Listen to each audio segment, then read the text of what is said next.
کامیابی کے لیے اللہ نے جناب نبی کریم صلی اللہ علیہ وسلم کو مبعوث کیا، اور آپ کو اللہ تبارک و تعالی نے قرآن کی تعلیمات سے مستفید ہوا کہ بھئی آپ آخری نبی ہیں، آخری پیغمبر ہیں، اور آپ کی شریعت، آپ کی دین، آپ کے ماننے والے قرآن کی تعلیمات کو اپنا کر اپنی زندگی گزاریں گے۔ الحمدللہ آپ صلی اللہ علیہ وسلم کے وقت سے لے کر آج تک مسلمانوں کے اندر وہ جذبہ، وہ شوق، وہ لگن موجود ہے۔ اللہ کے نبی کے دور میں بھی صحابہ کرام قرآن کو پڑھنا اور پڑھانا اپنی لیے سعادت سمجھتے تھے۔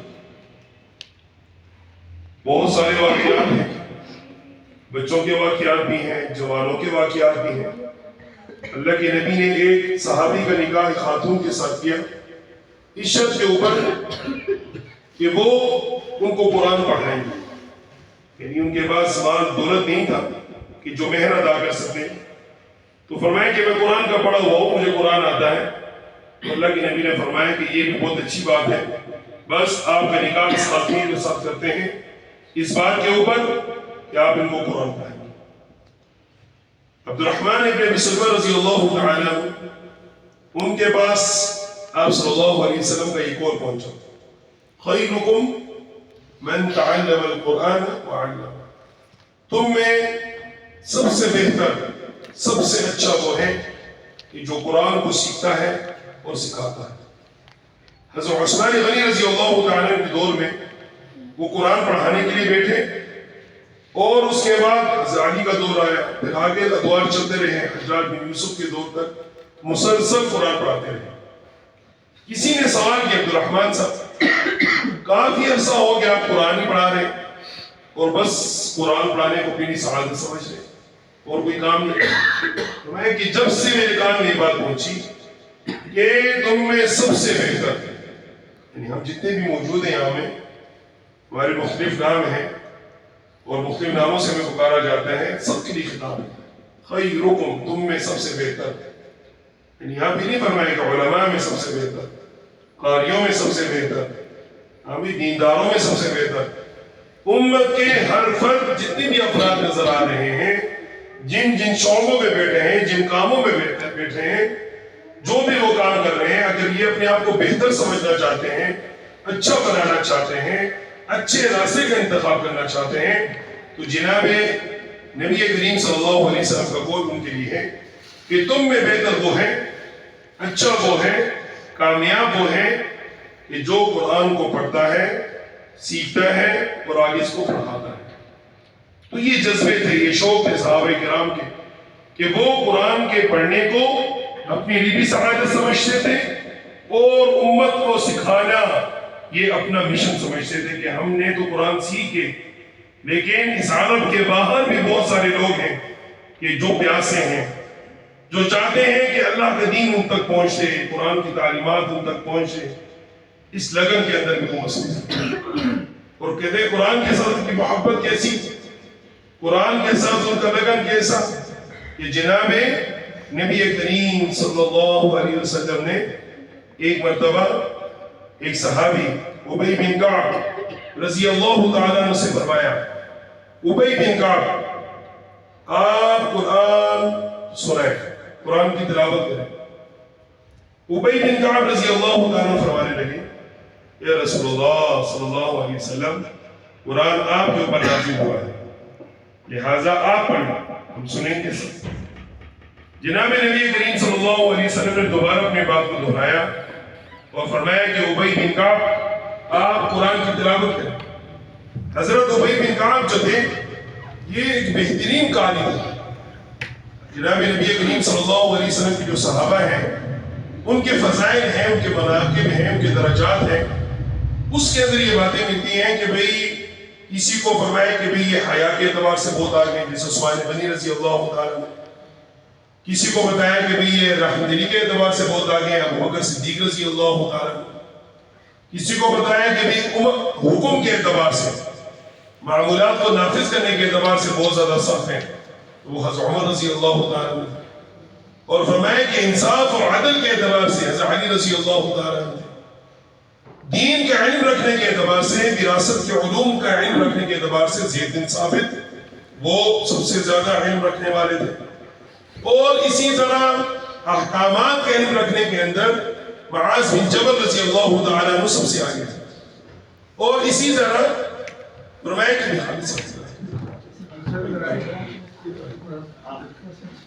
تو فرمایا کہ بھائی احکامات کے اعتبار سے وہ، اور امت کا امین الامت کے اعتبار سے فرمایا کہ بھی عبیدہ بن جراح رضی اللہ عنہ، اسی طرح قرآن کی تلاوت کے اعتبار سے سب سے بہترین قرآن پڑھنے والے، خوش لحانی کے ساتھ سوال بات بیان کر رہا ہوں کہ ہمارے یہاں پر خدا نے اس بات قرآن کی تلاوت یوں سمجھتی کہ نہ ہونے کے برابر ہے، بالکل اس کتاب سے ہمارا تعلق کٹ گیا، حالانکہ یہ وہ کتاب ہے کہ جو ہم انسان بیٹھے ہوئے سب ہم کہتے ہیں کہ ہمارا ایک ربط و تعلق ہونا چاہیے اللہ کے ساتھ۔ ربط و تعلق کے لیے بندہ نسبت بناتا ہے، صورت اختیار کرتا ہے، وہ نسبت اور وہ صورت الحمدللہ ہم سب کے پاس میسر ہے، ہمارے گھروں میں موجود ہے۔ فرمایا ابی بن کعب رضی اللہ تعالیٰ عنہ کو آپ صلی اللہ علیہ وسلم پھر فرمائے بھائی تلاوت فرمائے۔ ابی بن کعب رضی اللہ تعالیٰ عنہ فرمانے لگے یا رسول اللہ آپ کے اوپر قرآن نازل ہوا، آپ تلاوت کریں ہم سنیں گے۔ تیسری مرتبہ پھر آپ صلی اللہ علیہ وسلم نے فرمایا ابی بن کعب تلاوت کریں، اور میں جو آپ سے بار بار کہہ رہا ہوں قرآن کی تلاوت کریں، تو اللہ تبارک و تعالی کی طرف سے جبرائیل امین پیغام لے کر آئے کہ ابی سے کہیں کہ وہ قرآن کی تلاوت کریں۔ ابی بن کعب رضی اللہ عنہ کی آنکھوں میں آنسو آ،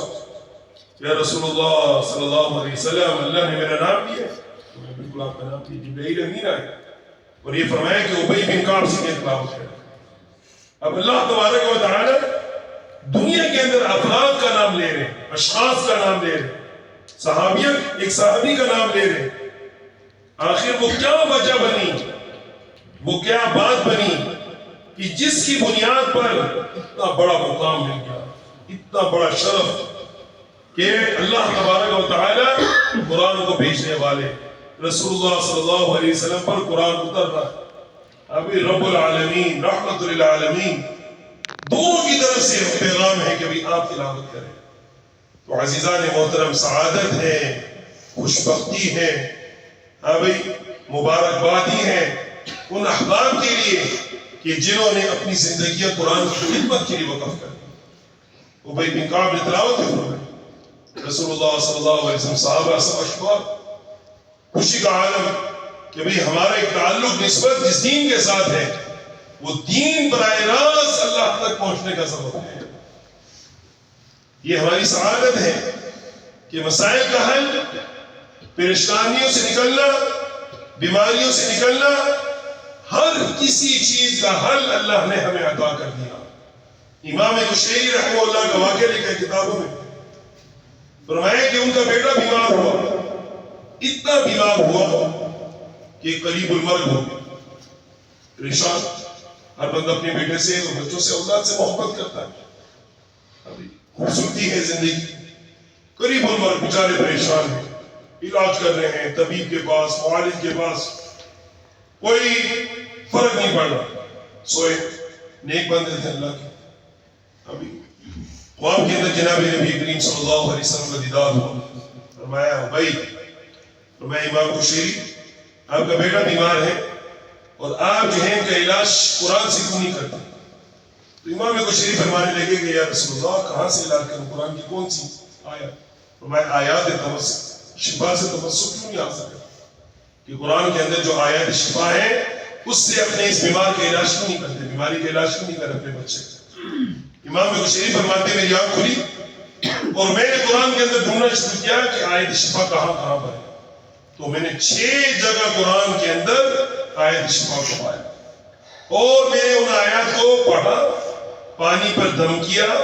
اپنے بچے کو پلایا، پلانے کے بعد کچھ ہی لمحے گزرے تو میرا بیٹا ایسا اٹھ کر چلنے لگا جیسے اس کی موت سے گرا کو کھول دیا گیا۔ یہ ہمارے لیے کیا ہے سعادت ہے، یہ ہمارے لیے اعزاز ہے۔ ابھی ہمارے بچے ہیں حافظ مغیث صاحب اور اس طرح کافی سارے بچے ہیں الحمدللہ ہمارے محلے کے اندر، مسجد کے اندر گاؤں دیہات سے آئے ہیں، قربانیاں دے رہے ہیں، وہ بھی دے رہے ہیں، ان کے والدین بھی قرآن پاک حفظ کرتے ہیں۔ یہ حفظ کرنا یہ بہت بڑا مرتبہ ہے، بہت بڑا مقام۔ بیماریوں کے علاج قرآن کے اندر، چیزوں کی حفاظت قرآن کے اندر۔ ابھی حضرت ابو ہریرہ رضی اللہ تعالیٰ عنہ، اللہ کے نبی نے ان کو جو ہے نا جی امین بنایا کہ آپ نے جو ہے نا حفاظت کرنی ہے، گندم کے اوپر نگراں مقرر ہوئے کہ کوئی گندم وغیرہ اٹھا کے نہ لے جائے۔ اب وہ اس کے اوپر نگرانی کر رہے ہیں، رات کو دیکھ رہے ہیں کہ کوئی آیا ہے اور وہاں سے جو ہے نا جی غلہ وغیرہ چرا کر جانے کی کوشش کر رہے ہیں۔ ابو ہریرہ رضی اللہ تعالیٰ عنہ اور پکڑا اس نے معافی مانگی، میں غریب بندہ ہوں، محتاج ہوں، ابھی پریشان حال ہوں، تو میرے سے غلطی ہوگی، میں معافی مانگتا ہوں، معاف کر مجھے چھوڑ۔ ابو ہریرہ سے میں چھوڑ دی، جاؤ کل سے نہیں آنا۔ اگلے دن دیکھا پھر وہ آئے اور غلہ چھپا، پھر پکڑا، کہا کہ بھائی کیا کر رہے ہو؟ کل تمہیں میں نے منع کیا، تم تو بڑے ڈھیٹ ہو، پھر آ گئے، اب تمہیں نہیں چھوڑوں۔ پھر محنت سماجت، پھر معافی مانگی، پھر ابو ہریرہ رضی اللہ عنہ چھوڑ۔ تیسری رات دیکھتے ہیں پھر وہ آ گئے۔ ابو ہریرہ نے فرمایا کہ آپ تو جو ہے نا جی پکے مجرم لگتے ہیں، آپ کا شغل و کام ہی، اب آپ کو کوئی مجھ سے نہیں بچا سکتا، ہر حالت میں صبح آپ کو آپ صلی اللہ علیہ وسلم کی خدمت میں پیش ہوں۔ تو وہ کہنے لگے کہ ابو ہریرہ مجھے چھوڑ دو، میں تمہیں ایک صلاح دیتا ہوں، ایک مشورہ دیتا ہوں، ایک فائدے کی بات بتاؤں، اگر آپ مجھے چھوڑنے پر راضی ہو جائیں۔ ابو ہریرہ رضی اللہ عنہ فرمانے لگے کہ اگر بات فائدے کی ہوئی تو میں یقیناً آپ سے وعدہ کرتا ہوں آپ کو چھوڑ دوں، تو میں کہ آپ کچھ بھی نہ کریں۔ وہ آگے سے کیا کہنے لگے؟ آپ کچھ بھی نہ کریں، بس اتنا کر لیں کہ جب آپ رات کو آئے تو آئے تو کرسی پڑھ لیں، آپ کے غلے ہر چیز کی حفاظت ہو جائے۔ صبح جناب نبی کریم صلی اللہ علیہ وسلم کے سامنے جو میرے واقعہ بیان کیا تو آپ صلی اللہ علیہ وسلم نے کیا فرمایا تھا وہ شیطان، لیکن بات سچ کر دیا، یعنی شیطان روزانہ آ رہا ہے، غلہ چھپا رہا ہے، اور جب بچ کے 3 دن تو تیسرے دن کیا کہتا ہے؟ اگر بچنا ہے، حفاظت کرنا ہے تو کیا پڑھو؟ آیت الکرسی۔ تو عزیزان محترم، قرآن کے ساتھ تعلق صرف اس بنیاد تک نہیں ہونا چاہیے کہ میرا بیٹا حفظ کر لے یا میں پڑھ لوں،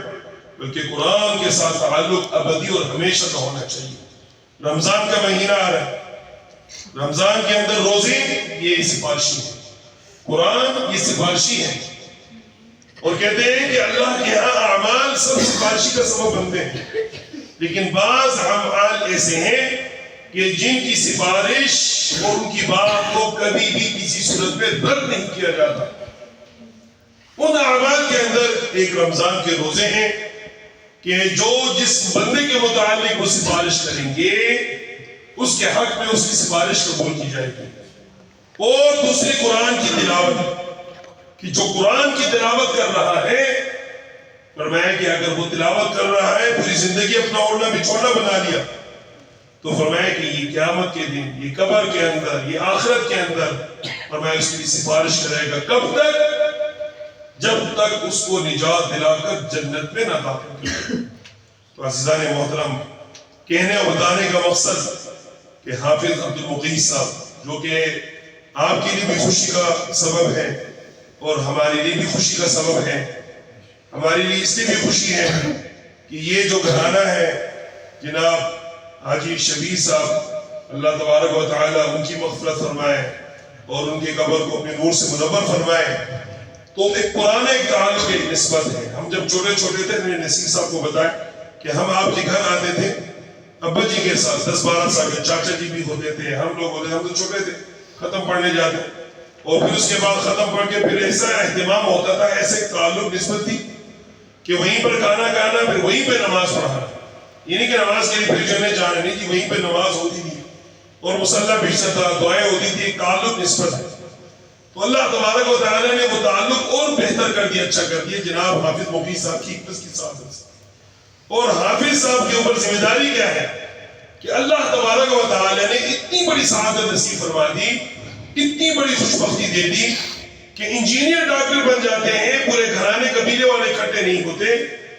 آج حافظ مقیت صاحب کے نانا بھی موجود ہیں، ان کے والد صاحب بھی موجود ہیں، ان کے ہم عمر دوست ساتھی بھی موجود ہیں، ان کے خاندان کے رشتہ دار بھی موجود ہیں، اور سب کے آنے کا ایک ہی مقصد ہے کہ یا اللہ تو نے ہمارے اوپر یہ مہربانی کی کہ ہمارے اس بچے کو تو نے قرآن کا حافظ بنا. ہم تیرے جتنے بھی شکر ادا کریں یا اللہ جی کم کہ یہ ہمارے لیے دنیا کے اندر راحت کا سبب بنے. کیونکہ کتابوں میں لکھا حدیث میں کہ جہاں پر قرآن پڑھا جاتا ہے 40 گز دائیں 40 گز بائیں 40 گز آگے 40 گز پیچھے اللہ تبارک و تعالیٰ کی قہر و غضب سے محفوظ ہوتے ہیں صرف اس قرآن پاک کے پڑھنے کی برکت سے. تو یہ سعادت اللہ نے نصیب فرمائی ہے دنیا کے اعتبار سے. اور آخرت کے اندر بھی حافظ کے لیے اعزاز ہے کہ حافظ قرآن فرمائے کہ ان 10 بندوں کی سفارش کرے گا کہ جن کے اوپر جہنم واجب ہے، وہ ان کی سفارش کر کے اس قرآن کی برکت سے ان کو جنت میں لے کر جائے. لیکن جہاں پر حافظ کے لیے فخر کا، اطمینان کا، راحت کا سامان ہے، وہیں پر حافظ قرآن حفظ کرنے کے بعد اگر اس کو پڑھتا نہیں، اس کو یاد نہیں رکھتا، اس کے ساتھ تعلق کو نہیں بناتا، ابھی ندیم بھائی اور سب نوٹ کر لیں کہ اگر وہ اس بات کو، اہمیت کو نہیں لے کر چلتا، اب ذمہ داری بڑھ گئی. حافظ نہیں تھا، بات آسان تھی، حافظ بن گیا، اب ذمہ داری بڑھ گئی. اب اس کی دنیا اور آخرت کی جہاں پر ضمانت دی جا رہی ہے، وہاں پر اس کو ڈرایا بھی جا رہا ہے کہ اگر قرآن یاد کرنے کے بعد اس کے ساتھ تعلق کو مضبوط نہ کیا اور اس کے اندر غفلت برتی تو قیامت کے دن بعض احباب ایسے ہوں گے کہ جو اندھے ہوں گے، ان کو کچھ بھی نظر نہیں آ رہا ہوگا. وہ کہیں گے یا اللہ جی دنیا کے اندر تو ہم بینا تھے، ہم تو دیکھتے تھے، آج کیا ہوا یہاں پر کہ ہمیں کچھ نہیں دکھ رہا، ہم نابینا ہیں. تو اللہ فرمائیں گے کہ یہ تمہارے اوپر اس قرآن کی پکڑ آ گئی کہ جس کتاب کو تم نے دنیا میں یاد کیا، یاد کرنے کے بعد اس کو چھوڑ دیا، اس کا وبال تمہارے اوپر پڑا ہے. اور عزیزان محترم، دنیا کے اندر ناکامی یہ چھوٹی ناکامی ہے، دنیا کے اندر خسارہ چھوٹا خسارہ ہے،